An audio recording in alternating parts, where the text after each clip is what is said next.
number 12 Ole Miss. They get to come. They still get to be at home. I think they were at home last week against Arkansas. They get to welcome an equally undefeated team in Tulane, who recently just got ranked into the top 25. First time this season. The second time that they have been foreseen as the highest regarded G5 team in Redshirt Sports Top 25. And now it's promising to be one of the more anticipated non-conference showdowns of the early season. I mean, Lane Kiffin he's got this offense rolling again with like Austin Simmons, and then I don't remember the full name, but it was a Ferris State quarterback transfer. I think like Trinidad James or something. I'm having a complete brain fart. If Ole Miss fans, if y'all can let me know down in the comments. But he looks pretty good as well. Either way, whether it's Austin Simmons or Trinidad James, been getting some very explosive plays in the passing game, and really among the nation's leaders in getting those explosive plays through that passing attack, which is really a staple in the Lane Kiffin offense. Just being able to line up that scoreboard, and it looks like it's been no different here in 2025.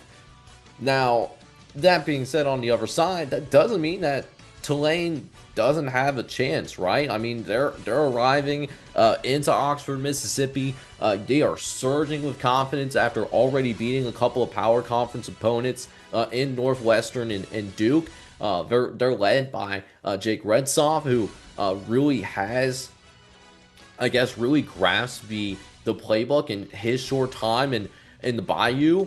And, look at what he did most recently against the Duke Blue Devils, against a power conference defense. He ran for over 100 yards, and he had 4 total touchdowns in that 34-27 win against the Duke Blue Devils.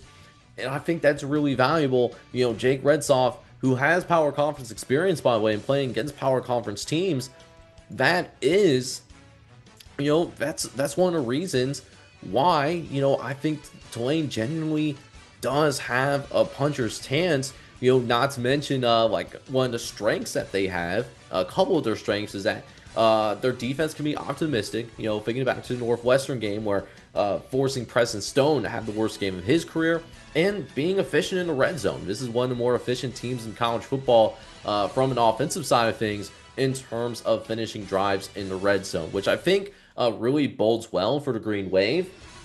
Now, all of that being said, as we pull up the model, I mean, it is going to be an uphill climb, right? To be able to, come out of Oxford, Mississippi and make this win happen. FanDuel and our internal metrics are roughly on the same page here. FanDuel has that Ole Miss is 11.5-point favorite. Our model is like a tad higher, like about a 2 touchdown favorite, really like 13 points. If Ole Miss shows cracks in terms of consistently getting third downs, or they give up explosive plays, because the defense has been a little bit more shakier. They've shown signs of vulnerability against Kentucky, and they also shown signs of vulnerability last week against Arkansas. Arkansas lost that game, but they still went out, and they try to make something shake, right? So Ole Miss, like in that like circumstance, they're like it's a losable game for the Rebels. This is a game that they should not take lightly whatsoever. They do have the historical edge, though. That is one thing that Ole Miss certainly does have going. The last 13 times these teams played, Ole Miss has won every single time, and so they're really looking to try to make this a 14th consecutive game. Now, I want Tulane to win this game. I really am pulling for a Green Wave, like from a personal standpoint, but I don't necessarily think that happens. I do think that that Ole Miss offense, with their ability to generate explosive plays, I think that's going to be a little bit too much for Tulane to handle. And so I think I'm going to lean towards Tulane covering. I think Tulane does cover legitimately, but at the same time, I don't think that they have enough firepower to keep up with Ole Miss offensively. I just don't think that's necessarily in the cards. So I'm going with Ole Miss winning 38-27.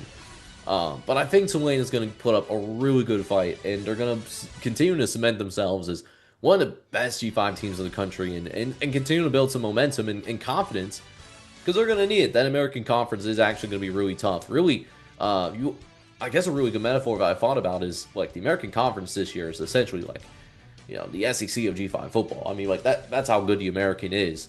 And that's even beyond like your typical contenders in like Tulane and Memphis. There's a whole crop of teams that could win the American this year. It's that good over there.